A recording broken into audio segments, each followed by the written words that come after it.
Bom dia, senhoras e senhores. Sejam bem-vindos à teleconferência da Vale, onde serão discutidos os resultados do quarto trimestre de 2020.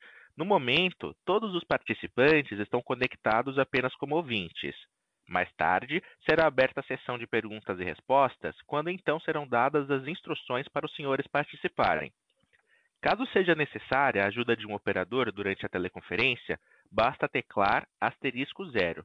Cabe lembrar que esta teleconferência está sendo gravada e a gravação estará disponível no website da companhia, no endereço vale.com, seção de investidores.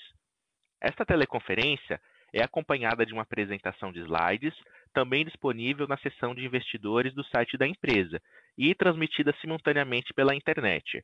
A transmissão do áudio pelo webcast, assim como a mudança de página dos slides, sofre alguns segundos de atraso em relação ao áudio por telefone.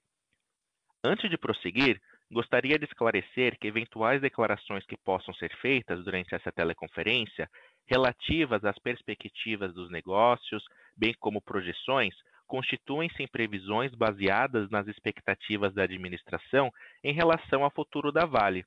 Essas expectativas estão sujeitas a condições macroeconômicas, riscos de mercado e outros fatores.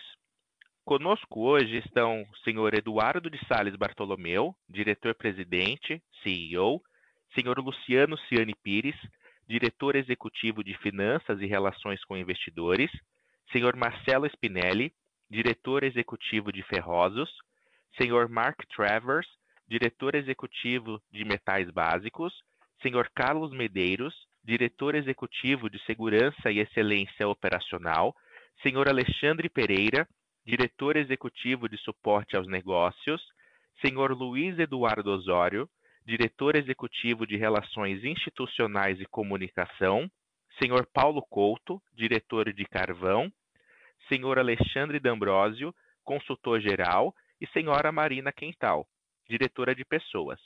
Inicialmente, ao longo da apresentação, o senhor Eduardo Bartolomeu fará os comentários sobre o desempenho da Vale no quarto trimestre de 2020 e, ao final, estará disponível para responder as questões que eventualmente sejam formuladas.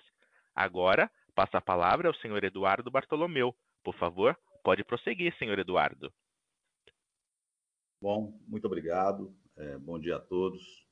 Em primeiro lugar, espero que vocês todos estejam bem. O ano 2020 vai ficar na memória como um dos mais desafiadores da nossa história. Enquanto avançávamos na reparação de Brumadinho e na retomada de nossas operações de minério de ferro, vimos a pandemia do Covid mudar as nossas vidas em todo o mundo. No começo de dezembro, poucos dias após o nosso encontro no Vale Day, todos nós ganhamos mais esperança com o início das vacinações em diversos países. Porém, nossas prioridades continuam intactas: segurança, pessoas e a reparação de Brumadinho. Enquanto os planos de vacinação dos governos avançam, a Vale manterá sua guarda alta.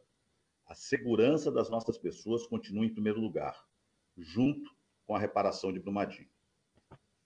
Próximo. Como vem dizendo em cada encontro nosso, a Vale está determinada a reparar integralmente os danos causados pela tragédia de Brumadinho, além de contribuir cada vez mais para o desenvolvimento das comunidades em que atuamos. Um grande passo nessa direção foi a celebração do Acordo Global anunciado no dia 4 de fevereiro, fechado com os órgãos públicos, que são os legítimos representantes do povo mineiro. O valor econômico do Acordo Global foi de 37,7 bilhões de reais, que inclui obrigações de pagar e de fazer, além de despesas já realizadas pela Vale, como o pagamento do auxílio emergencial e as obras de reparação ambiental. Porém, é importante ressaltar que, com isto, temos o claro impacto em nosso balanço das obrigações de compensar e reparar Brumadinho, eliminando uma grande dúvida sobre as nossas provisões. Fundamental é que a governança estabelecida permite a celeridade da reparação e das compensações, a legitimidade dessas ações e segurança jurídica, elementos que sempre ressaltamos em nossos encontros como fundamentais para o estabelecimento desse acordo. Eu convido agora o Alex para dar um pouquinho mais de detalhes sobre o acordo. Obrigado, Eduardo. Como o Eduardo já adiantou, o Acordo Global possui dois elementos essenciais do ponto de vista da Vale. Ele encerra todas as ações civis públicas relativas ao rompimento e traz a chamada segurança jurídica, na medida em que todos os autores das ações são signatários desse acordo. Foi assinado, inclusive, pelo Procurador-Geral da República e homologado pelo Tribunal de Justiça de Minas Gerais, que é a corte mais alta do Estado.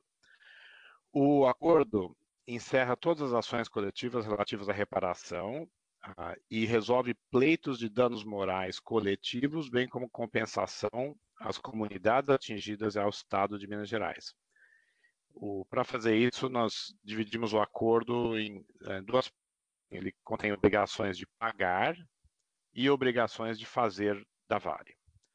As obrigações de pagar da Vale são divididas também em duas partes. Tem um valor fixo a ser revertido para pessoas atingidas, segundo critérios que serão ainda estabelecidos pelos defensores públicos em consulta às comunidades. E outro valor fixo que vai constituir um fundo para o Estado de Minas Gerais desenvolver projetos de infraestrutura e mobilidade nas regiões afetadas. Todos esses valores serão depositados pela Vale em conta judicial e para ficar sob a gestão do próprio Tribunal de Justiça de Minas Gerais, que liberará os montantes à medida que forem demandados para os projetos ou para os projetos atingidos. Para essas obrigações de pagar, que correspondem a mais de 2/3 do valor do acordo, a Vale recebe quitação total no momento em que fizer o depósito desses valores. Feitos os depósitos, a Vale não terá nenhum vínculo com a gestão desses valores, nem com a execução dos projetos. O outro lado são obrigações de fazer da Vale, que são essencialmente aquelas relacionadas à recuperação ambiental, monitoramento de qualidade da água e continuidade de alguns programas relacionados à saúde e segurança. Essas obrigações foram definidas e construídas junto com os autores das ações a partir de estudos técnicos independentes. E esses estudos foram aceitos por todas as partes e passaram também a integrar o acordo. Por isso que nós temos a segurança de que são as obrigações adequadas para a reparação. A quitação dessas obrigações será dada pelo tribunal na medida em que a Vale comprove a sua execução. Acho que, em resumo, esses são os principais destaques do Acordo Global. De volta a você, Eduardo. Obrigado. Obrigado, Alex. Finalmente, é importante ressaltar que a reparação dos danos individuais continuará ocorrendo e não faz parte do Acordo Global. Desde 2019, quase 9.100 pessoas já fazem parte de acordos de indenização civil ou trabalhista com a Vale, que somam mais de 2,4 bilhões de reais. Isso é prova de que não pouparemos esforços nem recursos para uma reparação justa e célere para Brumadinho e região. Próximo. Bom, estamos empenhados em transformar a cultura da Vale em uma cultura que coloque as pessoas e a segurança no centro de cada decisão que tomamos. Temos nossas alavancas para acelerar essa transformação e destaco o papel do nosso modelo de gestão, o VPS, nesse processo. No final de 2020, finalizamos a primeira avaliação global sobre a implantação do VPS e agora iremos definir o plano para endereçarmos as lacunas encontradas. Também continuamos acelerando a implantação do nosso novo modelo de gestão de barragens e outras ferramentas de segurança de processo, como o RIRA, já citados aqui anteriormente. A mensagem é clara: evitamos desvios de conduta e procedimentos que exponham pessoas a risco de segurança. A transformação cultural que desejamos está em curso e tem o total comprometimento da diretoria executiva e do nosso conselho de administração. Próximo. Como vocês sabem, temos um plano para tratar nossos gaps ESG, que foi construído com base no que ouvimos das comunidades e da sociedade. Esse plano interessa 52 gaps, dos quais já tratamos 37, sendo 11 deles solucionados em 2020. Continuando com o nosso diálogo aberto e escuta ativa, identificamos mais 11 oportunidades de melhoria. Alguns gaps importantes de governança já foram encaminhados pelo Conselho de Administração para a deliberação dos acionistas na Assembleia Geral Extraordinária, convocada para 12 de março próximo. Um dos gaps, por exemplo, trata da ampliação do número de membros independentes do Conselho, que hoje conta com 3 membros considerados independentes e, segundo a proposta de alteração no Estatuto, irá para um mínimo de 7. Além disso, para apoiar a Vale em seus ousados compromissos em relação à temática ESG, o Conselho de Administração aprovou a criação de uma diretoria executiva dedicada ao tema sustentabilidade. A Maria Luísa Paiva, que tem uma larga experiência em fazer isso acontecer, irá liderar essa frente e reportará a mim a partir de 15 de março. Aproveito para dar as boas-vindas a Maria Luísa e para agradecer ao Luiz Osório pelos avanços importantes que ele trouxe no tema sustentabilidade. O Osório continuará com suas funções como diretor executivo de Relações Institucionais e de Comunicação. Como pode ser visto, nossa ambição é transformar a Vale em referência em práticas ESG.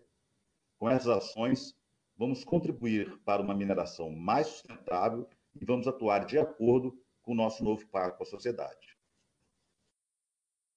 Bom, agora falando sobre o desempenho operacional do nosso negócio, fechamos 2020 com a retomada parcial de todas as operações de minério de ferro, que foram paralisadas em 2019.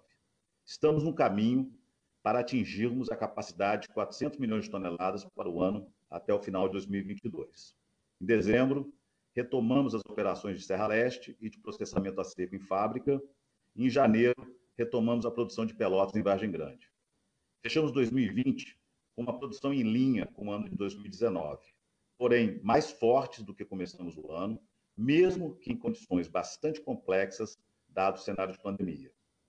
Conseguimos recompor nossos estoques, garantindo a manutenção de nosso portfólio de produtos e esperamos vendas mais robustas para 2021.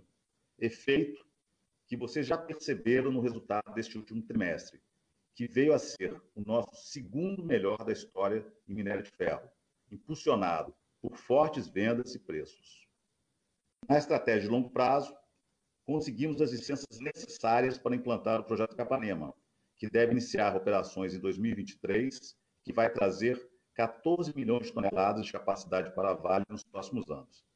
É um projeto de quase $500 milhão, um passo importante para a criação de buffers de capacidade da Vale. Em resumo, estamos tomando as ações necessárias para garantir a estabilidade que precisamos para operar com eficiência e as opções de crescimento exigidas pelo mercado. Sobre esses temas, o Marcelo Spinelli irá apresentar mais informações para vocês daqui a pouco. Também tivemos um excelente trimestre nos metais básicos, onde destaco o recorde de produção e EBITDA de Onça Puma, o cobre, que também tivemos recorde de EBITDA, e no Salobo, onde operamos com cash cost em menor nível histórico. O Mark Travers poderá detalhar os resultados para vocês no Q&A. Para concluir, continuamos firmes no foco de fazer o de-risking da Vale para construir uma Vale melhor. Resumindo para vocês, os avanços recentes mais importantes foram, primeiro, a celebração do Acordo Global para a Reparação Integral de Brumadinho. Segundo, o avanço da transformação cultural da Vale para uma empresa mais segura. Terceiro, a retomada contínua e consistente da nossa produção em condições seguras. E, por último, mantendo o foco na disciplina de capital, endereçando nossos drenos de caixa, priorizando projetos orgânicos em ferrosos e metais básicos, onde somos competitivos, e destinando uma parcela importante de nossa geração de caixa ao pagamento de dividendos aos acionistas. Sobre isso, retomamos nossa política de remuneração aos acionistas no ano passado e agora anunciamos, junto com nossos resultados, a aprovação de distribuição de dividendos no montante de R$ 4,26 por ação, referentes ao segundo semestre de 2020. Essa decisão reflete nossa confiança na capacidade de geração de caixa na Vale, no nosso balanço saudável e, principalmente, o nosso compromisso com o retorno de valor aos nossos acionistas. Para finalizar, pretendemos continuar criando e compartilhando valor com nossos stakeholders, Mais importante, garanto a vocês que estamos fazendo e continuaremos a fazer tudo o que pudermos para garantir a segurança das pessoas nas nossas operações e nas nossas comunidades. Queria aproveitar e agradecer aos nossos 123 mil colaboradores diretos e indiretos, nossos fornecedores e clientes que fizeram possível a Vale superar um 2020 com todos os desafios trazidos pela pandemia. Agora passo a palavra ao Spinelli, que dará mais detalhes sobre a retomada do minério de ferro. Muito obrigado.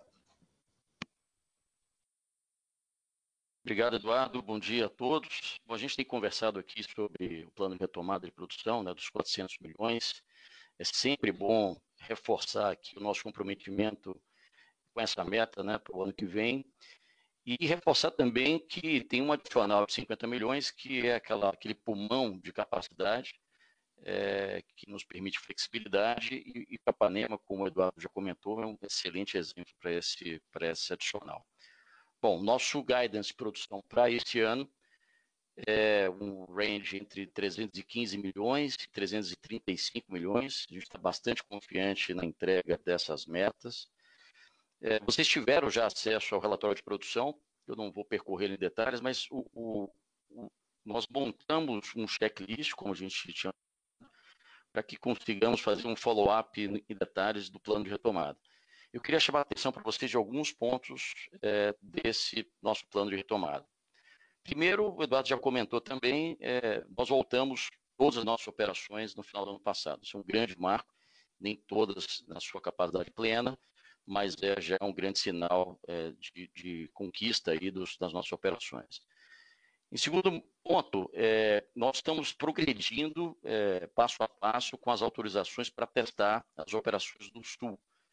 Fábrica hoje já está operando a seco e já obtivemos a licença para teste para operação a úmido, né? O que é importante não só em termos de volume, mas em termos de qualidade. Terceiro ponto a destacar, essa semana vocês viram o anúncio da retomada da operação da barragem de Itabira Sul. Ela fica no complexo de Itabira. Isso é um grande marco para a gente em relação ao de-risking, reforça esse processo todo. Nós tivemos aí um assessment longo, né, para conhecer as características da barragem, e nós vamos usar a capacidade remanescente dessa barragem para fazer a ponte de produção esse ano ainda, para a entrada da filtragem no começo do ano que vem em Itabira. Então ela tem papel agora. Lembramos que Itabiruçu ainda tem um alteamento para ser terminado. A gente não tem pressa em fazer esse alteamento, pressa é essa. Eu estou associando bem a questão de segurança. Nós vamos aprofundar no desenho de engenharia com todos os aprendizados de segurança. A gente pode terminar esse ano ou o ano que vem. Lembrando que essa barragem ela não é caminho crítico para a operação nossa. Ela vai funcionar no futuro como um buffer, uma contingência operacional para essa operação de Itabira, que já vai ter a filtragem. Quarto ponto que eu queria ressaltar é em relação ao norte. Vamos lembrar que Serra Norte, a gente já comentou, ela é uma mina que tem necessidade de sequências de aberturas de novas cavas, novas frentes. E agora, no último mês, aprovamos no nosso board a abertura da cava N3, a mina N3. N3, já começamos o processo de compra de equipamentos e aguardamos a licença agora para o primeiro semestre. E, finalmente, falar de Timbopeba. O ano passado, nós temos metade da capacidade da produção de Timbopeba a úmido, são 6 linhas lá, 3 já estão operando. Nós temos o nosso cronograma entrega até o final de março. As demais linhas já estão em teste e assim que tivermos da volta efetiva, a gente vai anunciar. A gente está otimista até de voltar antes do final de março. O próximo slide, vocês vão ver aqui, é o nosso roadmap para esse ano. Não vou entrar em detalhes, se tivermos alguma dúvida eu posso esclarecer na sessão de Q&A. Mas eu queria ressaltar mais 2 elementos aqui. No ano passado a gente chegou a comentar sobre a preocupação do Laninha, né, no efeito de chuvas que poderiam trazer aí para o norte, né? E, de fato, no final do ano passado, a gente teve o início do nosso inverno, né? A chuva, o momento de chuva do norte, bem forte em dezembro. Mas fomos surpreendidos por um janeiro seco, né? O que trouxe para a gente uma oportunidade de aumentar a nossa produção em janeiro, além da nossa expectativa. Agora, depois da segunda quinzena de fevereiro, a gente já entrou no inverno, né, do norte, né, com um período chuvoso. A gente está bastante preparado nesse ano para enfrentar esse período.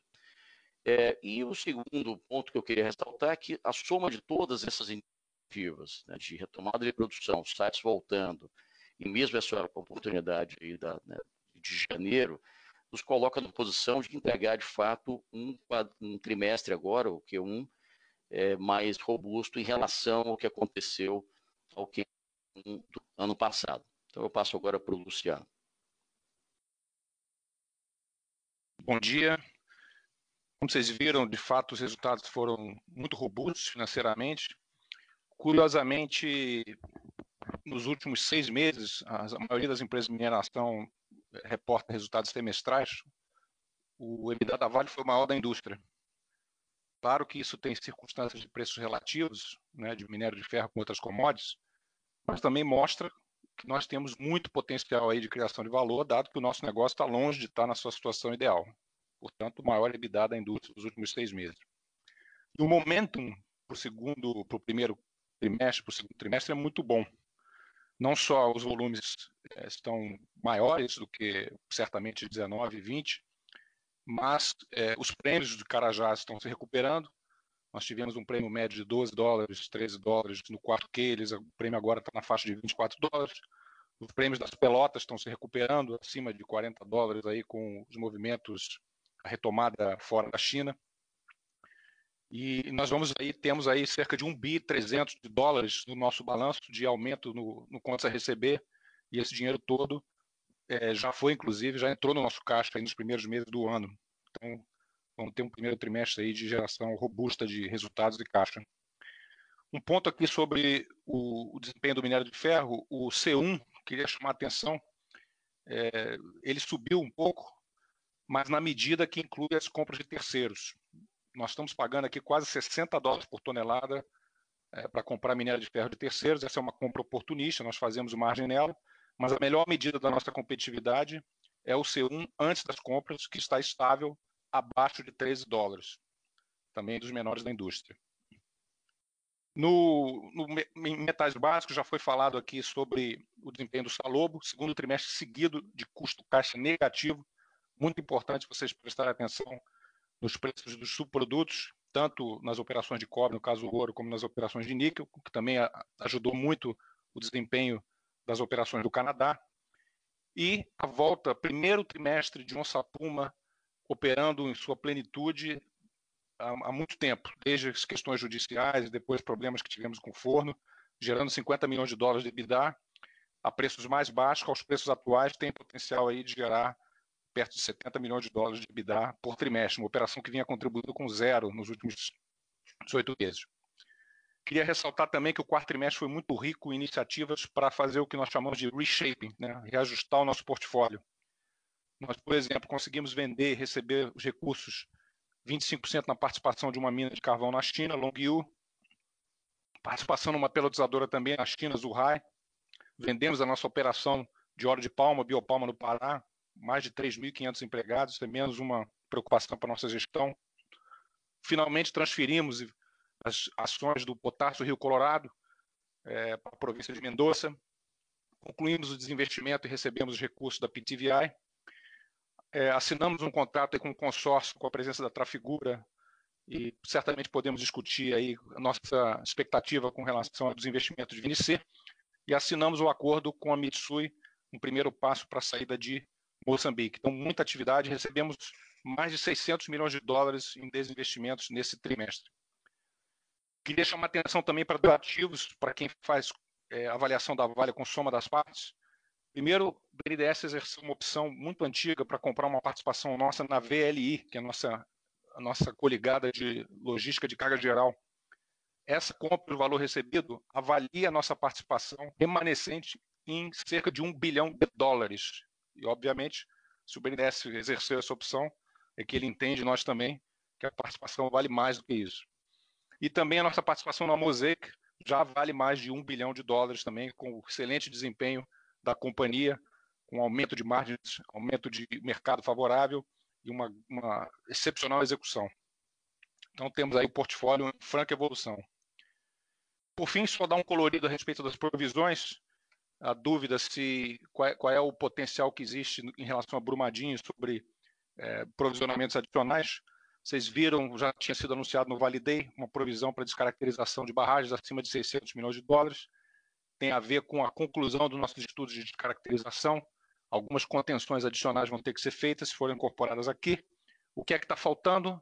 Pequenos diques que também vão ser descaracterizados, ainda não tem sua estimativa feita, mas são marginais daqui para frente. O acordo global, como bem ressaltado pelo Alex D'Ambrosio, 2/3 das obrigações são de pagar, portanto, aqui não há variações. O 1/3 remanescente, aproximadamente R$10 bilhões, são projetos conhecidos. Então, qualquer ajuste de estimativas de engenharia desses projetos, a base é muito inferior ao que foi provisionado dos $3,9 bilhões. Por fim, existem provisões que transcendem o acordo global, principalmente as indenizações individuais, e o que a gente chama é o AR, o Asset Retirement Obligation, a provisão para fechamento de mina, o site de Córrego do Feijão. Esse é o responsável por uma provisão adicional, uma boa parte da provisão adicional de $237 milhões, que está lá no release. São os trabalhos de geotecnia, de recuperação da área degradada no próprio site onde houve, que é dentro das cercas da Vale, onde houve a tragédia. E também provisionamos 3 meses adicionais de pagamentos emergenciais, que foram uma pré-condição para o acordo, antes que nós transfiramos essa obrigação para as entidades públicas. O resumo é que nossa expectativa é que as variações, se ocorrerem, serão marginais relativas a pequenos ajustes de projetos de engenharia, seja de descaracterização, seja de obrigações de fazer. Então, estamos muito bem posicionados do ponto de vista de limpar o balanço daqui para frente. Vamos ir agora para o perguntas e respostas.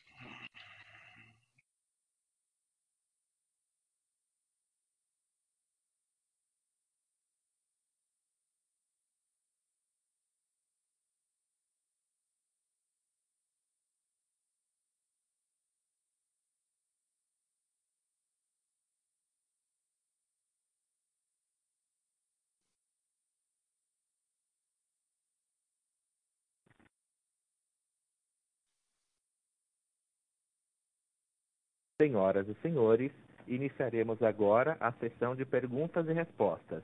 Para fazer uma pergunta, por favor, digitem *1. E para remover a pergunta da fila, por favor, digitem *2. As perguntas serão limitadas em 2 por vez. Por favor, aguardem. A nossa primeira pergunta vem de Caio Ribeiro, Credit Suisse.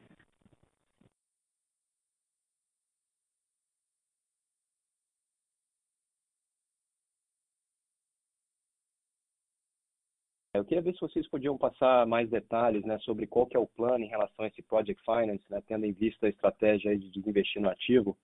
E em segundo lugar, sobre o incêndio, né, no shiploader de Ponta da Madeira, se vocês puderem passar uma atualização sobre como é que estão evoluindo os esforços de reparo, né, e quando que vocês esperam concluir esse processo, ajudaria bastante. Obrigado. Caio, Eduardo Bartolomeu aqui. Você perguntou, acho que você foi cortado no começo, sobre o Project Finance, você está falando de Moçambique, é claro, né?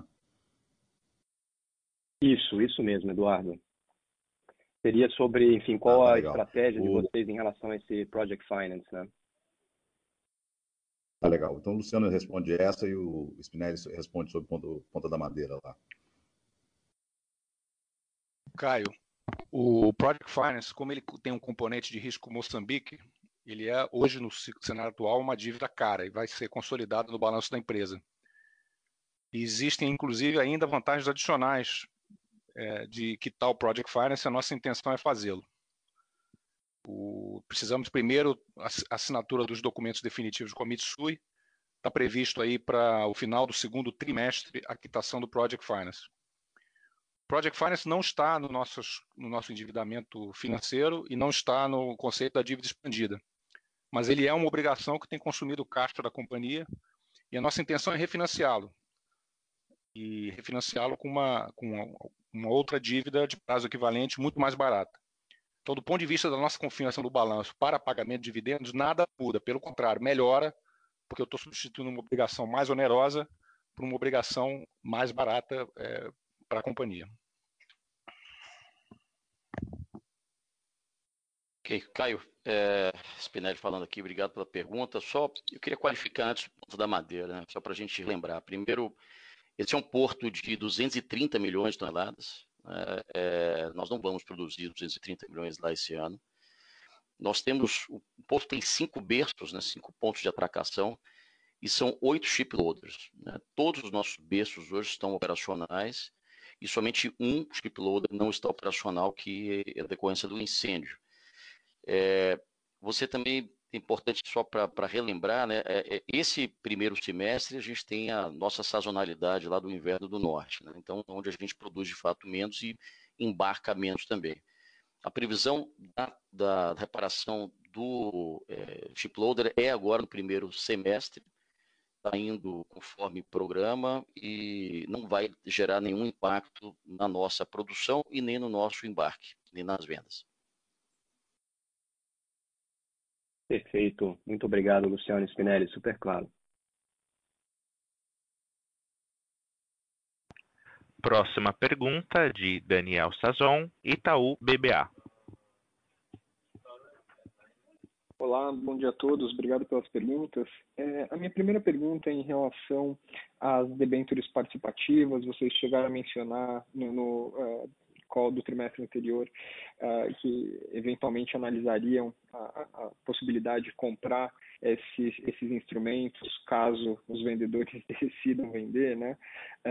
Como estão indo essas tratativas? Vocês poderiam eventualmente fazer uma negociação direta com o BNDES ou teria que ser uma oferta pública? Se vocês puderem dar alguns detalhes sobre isso, eu agradeceria. E a minha segunda pergunta é em relação a base metals, né, dados os preços atuais aí de níquel e cobre, se vocês eventualmente estão cogitando aumentar o hedge nos preços de níquel, de repente passar a fazer em cobre, isso ajudaria bastante a gente. Obrigado. Vai lá, Luciano.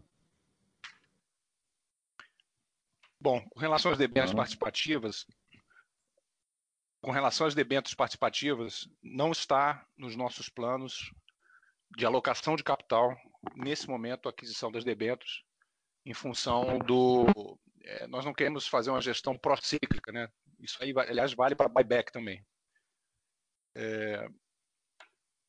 Essas debêntures, a recompra pelo emissor, ela foi só recentemente regulamentada pela CVM, instrução 620, né, que saiu agora em janeiro, e até previamente a isso elas não poderiam ser recompradas, e inclusive há restrições na própria escritura da debênture para uma recompra, restrições essas que oportunamente nós pretendemos remover, eventualmente convocando uma assembleia de debenturistas, porque é condição precedente para qualquer atuação nessas debêntures participativas. Mas nesse momento nós estamos observando aí os movimentos dos grandes detentores de debêntures, existem algumas conversas aí, a própria imprensa tem reportado um eventual interesse de haver uma oferta pública. A companhia vai colaborar na medida do que for necessário com prestação de informações para o sucesso de uma eventual oferta dessas, mas não pretende nesse momento alocar o seu capital nessa direção. Mark, the question would be about hedging nickel and copper. If we intend to, at those higher prices, to do the hedge or not. Okay, thanks, Daniel. So as you know, we did the nickel hedge last year, and we're strong believers in the strength of nickel going forward, and we've seen the reaction of the market and the firming of the price at the end of last year and into this quarter. We did decide to de-risk a little bit in terms of our CapEx program and do some hedging, but that really is limited to trying to de-risk some CapEx in the nickel business. As you know, We have high capex related to some replacement mines in Canada, the Voisey's Bay project and the Copper Cliff mine. So we did do some hedging similar to last year's zero cost collars. So we are exposed to higher prices still, but again, it's limited. On copper, we see no need to hedge. We're very strongly cash flow positive in copper and want to be exposed to the copper price. And as you saw, for example, in Salobo and Sossego, very low unit cost of cash costs, and with Salobo being negative for the entire year. So the answer would be no on copper. Ok, Daniel, então, super claro. Diz respeito ao hedge. Eu só vou traduzir aqui para benefício dos demais.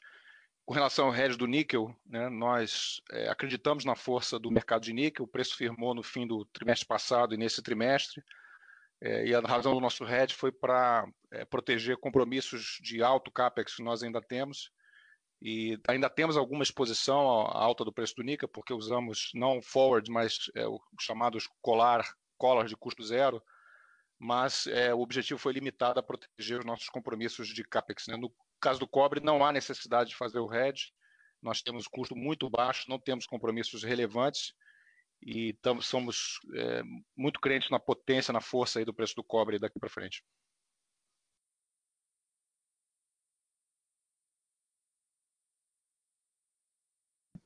Seguimos com a fila de perguntas e resposta. O próximo na fila é Leonardo Correia, BTG Pactual. Tudo bem, senhores? Bom dia. Minha primeira pergunta no minério de ferro, na estratégia comercial, né? Acho que foi mencionado já no começo o nível de spread, né, de prêmio de qualidade, hoje perto de $25, né, os preços de Carajás já em quase $200 por tonelada, mesmo num cenário, né, de alguma pressão de margem do siderurgista chinês, né, em função de matéria-prima e carvão um pouco extraordinário na China, né?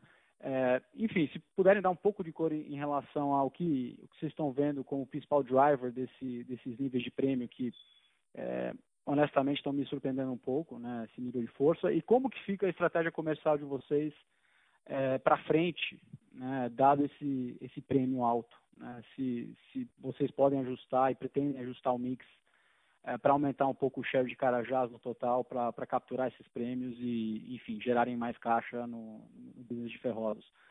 Segunda pergunta é com relação aos cash drags. Luciano, você foi super claro, e muita movimentação, né, da Vale nos últimos meses, muitas iniciativas, né, teve o acordo, né, por exemplo, de Moatize, né, sem entrar necessariamente nos eventos societários corporativos. Em termos dos drags, né, no fluxo de caixa, quando que vocês esperam, principalmente Moatize, Samarco e VNC, quando vocês esperam aí a neutralidade nesses consumos de caixa para frente? São essas perguntas, pessoal. Obrigado. Vamos lá, Léo Spinelli aqui. Bom dia. Obrigado aí pela pergunta. A questão do prêmio, de fato, é um momento único, tá? E diria não usual. E acho que dá para a gente explicar por questões ordinárias e extraordinárias, né? Ordinária, porque nessa época do ano, tradicionalmente, a gente já tem uma competição menor, né, do produto principal competidor, que é o nosso o concentrado doméstico. Então, essa é a época do inverno chinês. E também já existe uma questão de supply, né, nossa oferta e a própria oferta dos nossos concorrentes australianos, que também diminui. Então, é uma questão sempre que já existe essa tendência de aumentar. O fato é que tem pontos extraordinários aqui, né? O primeiro deles é o altíssimo preço do coque dentro da China. Tem um efeito também de logística do inverno, mas tem um efeito muito grande de toda a questão da discussão da estratégia chinesa em relação ao carvão australiano e de fato, uma grande pressão no custo da energia. Então, isso, um produto de qualidade gera a possibilidade de você economizar energia, aí no caso o coque. Segundo, a questão extraordinária é que há uma pressão já também do governo, isso alinhado a toda a estratégia de CO2 deles, de fazer as fusões e cortar a capacidade. Então, você vai reparar que mesmo com nível alto de produção, o nível de utilização dos alto-fornos está muito alto. Nós estamos falando de 92%, 93%. Para essa época do ano é um nível alto. Já é um reflexo também dessa novo redesenho da estrutura industrial de aço. Ainda você pode adicionar a questão da bobina, que é o que está puxando mais agora, e de fato de qualidade de produção do aço, e o retorno também mais rápido depois do feriado chinês, dado que todo mundo, né, não viajou tanto e a retomada é muito grande. Então, esse cenário ele é um cenário que, de fato, performa extraordinária esse prêmio, mesmo com os índices lá em cima. E a questão da estratégia comercial, ela é dinâmica, Léo. Então, o Carajás está sendo oferecido, sim, assim como o blend, e hoje toda a nossa decisão de alocação de portfólio, ela maximiza a margem a cada rodada semanal. Então, hoje ela já está capturando o máximo que a gente consegue com a alocação do Carajás e, obviamente, todo esse equilíbrio de oferta e demanda. Leonardo, VNC, nós provisionamos 500 milhões de dólares no balanço do quarto TRI, que é justamente o nosso compromisso com o acordo com o consórcio integrado pela Trafigura. Se tivermos sucesso, esse é o compromisso, e esses valores vão ser desembolsados aí de acordo com um cronograma aí de necessidades operacionais da VNC, mas estará limitado a 500 milhões de dólares, deve ser coisa para desembolsar em um ano e meio mais ou menos. Se for para care and maintenance, nós acreditamos que esse valor também é suficiente para fazer frente a eventuais despesas. Só para vocês terem uma ideia, a VNC está consumindo hoje, a conta está parada, cerca de 12 milhões de dólares por mês. E ainda está com toda a folha de pagamento e por aí vai. No caso da Samarco, a Samarco deixa de consumir dinheiro para capital de giro já em fevereiro, mas não gera caixa suficiente, por exemplo, para fazer frente às obrigações da Renova, que são muito grandes esse ano. Então, Samarco, operacionalmente, para de requerer recursos, Renova, vamos ter um ano importante, de desembolsos importantes, em função principalmente das indenizações do fim do reassentamento. Esse ano agora, de 21, vai ser o ano-chave, talvez o pico de desembolso na Renova. E, por fim, Moatize, com o repagamento do Project Finance, já se reduz aí em cerca de 400 milhões de dólares anuais o cash drag, né? O EBITDA melhora imediatamente do carvão em 400 milhões de dólares por ano, aproximadamente.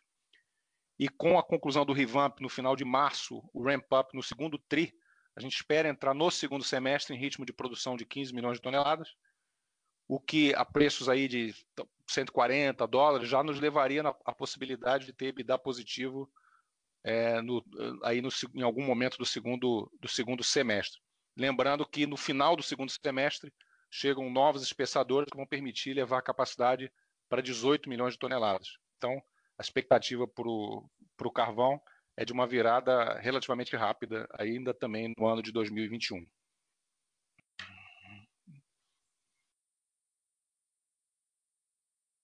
Seguimos com a fila de perguntas e respostas. Tiago Lofiego, Bradesco BBI. Bom dia, obrigado. Pessoal, duas perguntas. A primeira sobre o C1, se vocês puderem comentar um pouco a tendência para os próximos trimestres. Se vocês puderem falar um pouco sobre o C1 sem compra de terceiros, né, os 13 dólares, se a gente deve continuar com esse número ou se tem um potencial para melhorar aqui. E a segunda pergunta sobre as 32 estruturas que vocês têm em nível de emergência, que vocês falam que vão chegar em condições seguras até 2025. A pergunta aqui é, vocês acham que tem um risco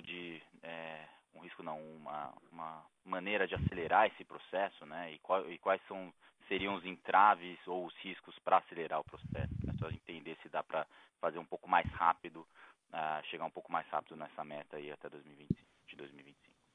Obrigado. Obrigado, Thiago. Aqui, Eduardo.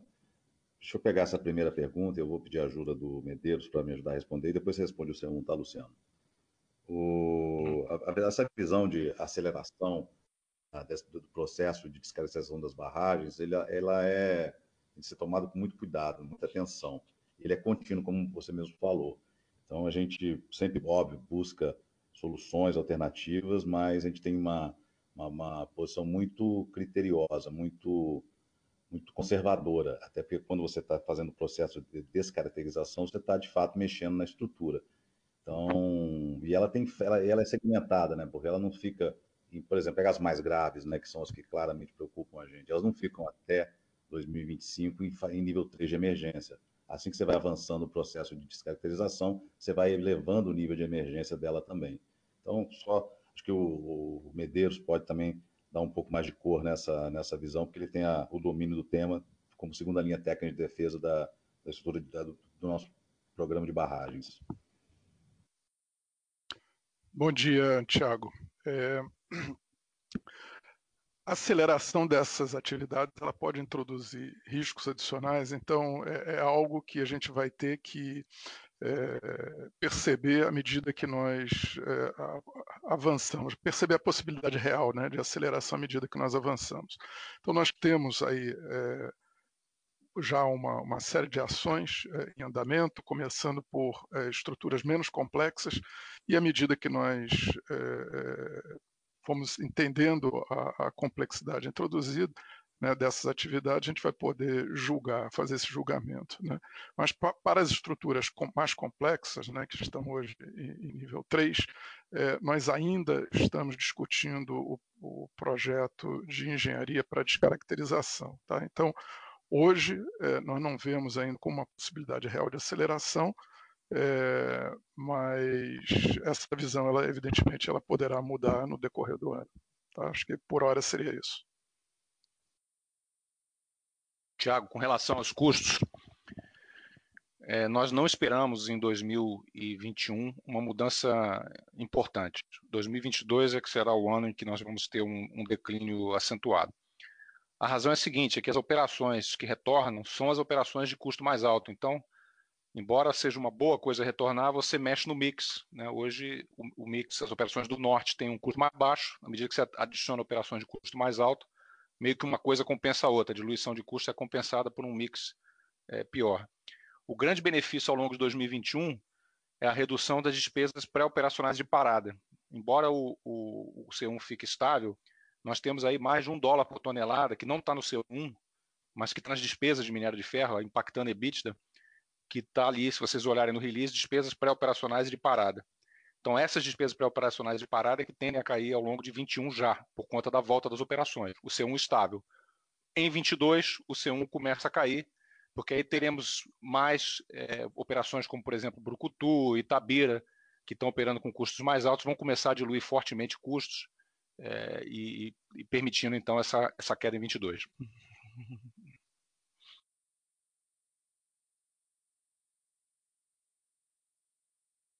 Seguimos com a fila de perguntas e respostas. Rafael Barcelos, Santander. Bom dia a todos, obrigado por pegar minha pergunta. Acho que a primeira seria com a criação da diretoria executiva exclusiva para a sustentabilidade, né, na visão de vocês, o que muda aí na forma da empresa, com que a empresa lida com esse tema de sustentabilidade? Seria interessante ouvir de vocês. E o segundo ponto é mais um follow-up sobre produção, acho que em Brucutu e Timbopeba. Assim, primeiro Brucutu, se vocês puderem passar uma atualização de como é que está o andamento aí para o startup da barragem de Torto, né, que está prevista para o quarto tri, mas o ponto aqui é quais são os riscos que vocês enxergam para esse cronograma. E em Timbopeba, aí, mais uma atualização também de como é que está o processo de adequação aí da capacidade, né, o cronograma inicial seria aí para esse primeiro tri, mas só queria entender como é que está o que vocês esperam como run rate para Timbopeba já no curto prazo. Obrigado. Rafael, obrigado pela pergunta. Na verdade, esse tema da sustentabilidade, né, desde que a gente chegou, quando eu assumi a companhia, eu já tinha uma visão que ele era de uma dimensão muito grande. Tanto que a gente criou os 2 pactos, né, as 2 pilares novos na nossa estratégia, que seria, o primeiro, a segurança e a excelência operacional. Nesse momento, a gente criou a diretoria executiva que não existia, de segurança e excelência, trouxemos o Medeiros, que criou uma mistura bastante robusta segunda linha de defesa. Então, isso foi um momento. Naquele momento, a gente estava amadurecendo também o nosso novo pacto da sociedade.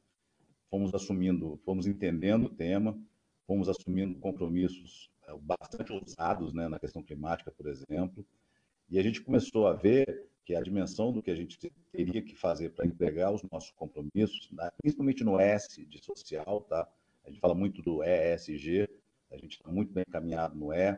O S tem um encaminhamento muito forte na questão da segurança, através da estrutura que o Medeiros está conduzindo junto com a transformação cultural que as operações estão conduzindo, mas a gente acha que a gente tem um gap muito grande ainda no S social, de envolvimento com as comunidades, que a gente pode ter mais músculo. Então, a Maria Luísa é uma pessoa que tem uma carreira toda voltada nesse sentido, então a gente acredita que fazer, além de músculo para poder executar esses nossos planos, né, para poder entregar os nossos planos, ela vai trazer inteligência também, porque ela tem muito conhecimento.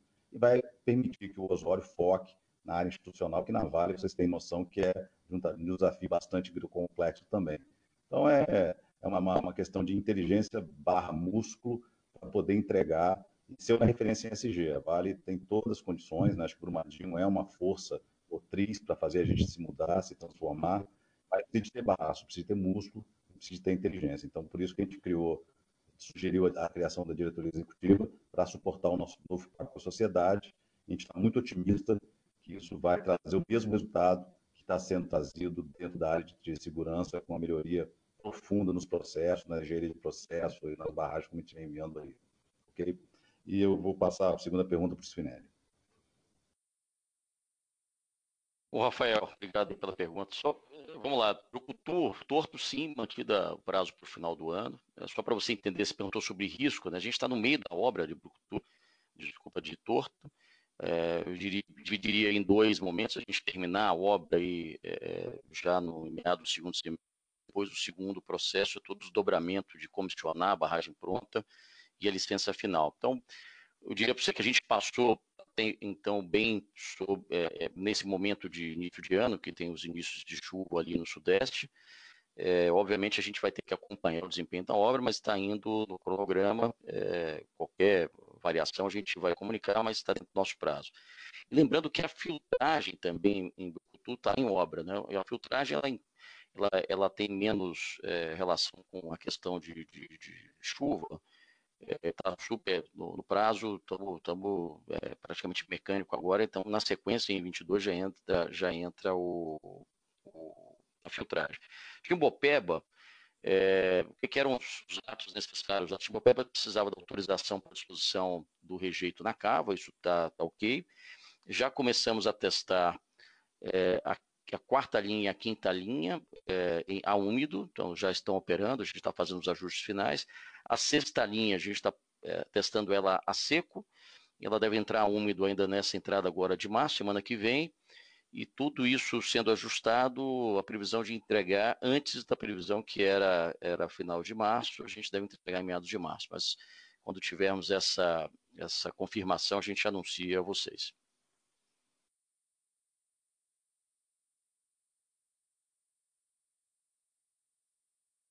A nossa próxima pergunta vem de Rodolfo Angeli, JP Morgan. A minha primeira pergunta sobre dividendos. A gente, como o Luciano falou, o resultado da Vale acho que foi maior das mineradoras, né, de minério de ferro, mas as australianas foram mais agressivas em dividendos. Então, eu queria pedir só para o management, se pudesse conversar um pouquinho sobre como foi a decisão de colocar nesse nível de dividendos. Eu, em particular, achava que poderia ter vindo mais, mas só queria entender a cabeça de vocês. Essa é a primeira pergunta. A minha segunda pergunta é um pouco mais estrutural sobre o setor, né? A gente está vendo, a gente está sendo muito perguntado pelos investidores sobre o atual momento das commodities, se a gente não está vivendo um novo superciclo, o que é estrutural, o que não é estrutural, né? E a indústria vem desde 2016 numa toada de disciplina de capital, etc., né? Então, em algum momento pode ser que a indústria passe aí para um pouquinho mais para expansion mode, né? Então, eu queria perguntar para vocês, na eventual decisão de começar a expandir um pouquinho, aonde estariam as oportunidades mais óbvias para a Vale? Em que metais em particular? Se tiver algum outro projeto que for mais relevante, se pudesse comentar com a gente, é só isso do meu lado. Obrigado, gente. Rodolfo, obrigado pela pergunta, né? São duas perguntas bastante importantes, porque a gente realmente compara, claro, com os nossos, vamos chamar, competidores, e a gente olha que eles têm uma visão um pouco distinta, né? Eles fizeram um pagamento, eles fazem um pagamento inicial um pouquinho menor e eles vieram com um pouco maior agora. A gente tem uma lógica de dividendos consistentes, né? A gente retomou a política no segundo semestre passado. Vocês percebem que ele não está no mínimo, né? Ele está dentro de um proforma que a gente fez, e olhando sempre na nossa estrutura de capital de forma disciplinada. Então, uma coisa que eu posso te garantir é que a gente vai estar sempre olhando as opções de alocação de capital, e o que tiver acima da necessidade para, vamos chamar assim, fazer frente a essas demandas, essas liabilities, a gente vai retornar para o acionista. Aí depende muito como a gente vê o mercado, que eu acho que quase que toca na sua segunda pergunta. A gente está muito confiante que a gente vai poder gerar excedentes de caixa e dividendos muito, muito substanciais, e que vai ser naturalmente retornado para o acionista. Então, nossa cabeça é essa. A gente fechou um acordo bastante importante, que consome caixa e de fato, tem um impacto, mas você viu que isso não impediu a gente, que se você somar os 12 últimos meses, a gente fica par e passo com os nossos competidores. Então, a nossa expectativa para frente é muito positiva, de poder, sim, fazendo frente a essa dívida expandida que está em decrescência, né? Ela está decrescente, ela está em 13, mas claramente ela vai decrescer ao longo do ano, e a gente poder retornar. Essa é o mindset da companhia, né? Acho que quando eu falei que a disciplina de capital nossa é um pilar importante, né? São um dos 5 pilares da companhia, a gente mina, né? Então, a gente está limpando a casa, está fazendo os cash drags, como o Luciano comentou. Vamos fazer opcionalidades dentro de uma base já existente, né? A gente quer, talvez já começando a responder a sua segunda pergunta, a gente tem uma visão muito bullish no cobre, né? Foi até uma pergunta que foi feita em relação à Reddit, nem pensa em fazer isso. A gente quer acelerar os projetos de cobre no Carajás, como a gente conversou no Vale Day. A gente quer colocar as nossas flexibilidades do minério de ferro, que a gente já também anunciou, que consome certo caixa, mas você vê um capex muito, muito moderado, muito, muito comportado, vamos dizer assim.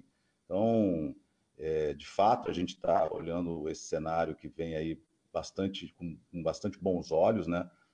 Os preços de cobre quase chegando na máxima de 2011, né? O níquel num preço bastante, vamos chamar assim, razoavelmente alto, né, para a nossa expectativa em relação aos estoques que a commodity tem hoje, e minério de ferro muito saudável também. Então, a gente vai focar nisso, focar no onde a gente sabe fazer, fazer projetos nessa plataforma que a gente já tem. Logicamente, a gente tem uns compromissos de ESG, que a gente vai fazer mudanças, mas que também não consomem o excesso de caixa, e o excesso de o que vier acima da nossa demanda para continuar tocando o negócio com segurança e fazendo crescer, esse delta vai ser retornado para o acionista. Se o Luciano quiser me ajudar aí, pode contribuir. Isso, eu queria completar. Se você olhar os últimos, o segundo semestre de 20 e o primeiro semestre de 21, né, esse período de 12 meses, a Vale terá pago aí 3,3 no segundo semestre de 20, né? Fizemos um pagamento de quase 800 milhões de dólares em agosto e depois 2,4 em setembro, mais os praticamente 4 bi agora, nós estamos falando de 7,3 aí, né? E, então, se você, inclusive, relativizar, fizer o yield, o dividend yield com relação aos nossos concorrentes, é o maior. Isso num período em que nós estamos só nesse balanço do quarto Q, nós estamos adicionando quase 6 bilhões de dólares de compromisso aí para frente, né? Tem aí 3,9 do acordo de Brumadinho, 700 milhões de caracterização de barragem, 500 milhões de Renova, 500 milhões de VNC. Então, eu gostaria de olhar isso por outro ângulo, quer dizer, mesmo no momento em que a companhia colocou sobre seus ombros um conjunto imenso de compromissos, a companhia ainda sinaliza um dividendo aí num período de 12 meses de 7,3 bilhões de dólares. Obviamente, com esses compromissos agora já tendo assumidos no balanço, a expectativa é que a gente consiga, daqui para frente, aumentar esses valores que já foram expressivos e foram, aí, comparado aos concorrentes, o maior yield nos últimos 12 meses, especialmente, como o Eduardo lembrou, os dividendos intermediários dos concorrentes, que normalmente são pagos no segundo semestre, foram menores, mais modestos do que os que eles anunciaram agora nesse primeiro semestre.